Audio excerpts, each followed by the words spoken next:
This is the Ruger Alaskan 44 Magnum that I just purchased today. And I wanted to show a quick video of what I found upon closer inspection when I got the gun home to clean it. You see, not very smooth in the way it releases the cylinder. And unfortunately, if you look at that real close, it's unbelievably rough machining. The spindle of the cylinder there, the ejector rod binds up. Every surface of this thing that's been machined either has tool marks in it or the edges are sharp enough to cut you. There was a large piece of metal shaving burr left inside the frame here.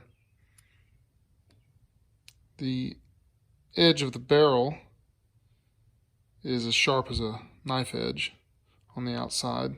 So are all the edges of the receiver here, where it was, oops, let me get on the camera. You see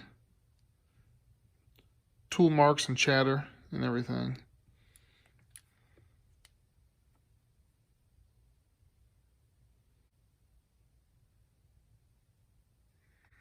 Yeah, this is really a bummer. This kind of quality control.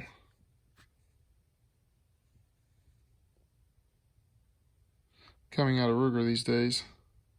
So I don't know. I've contacted them to see what they say about it, but I don't have very high hopes.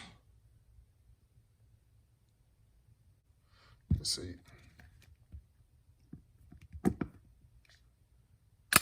Yeah, this thing's just rough as it can be.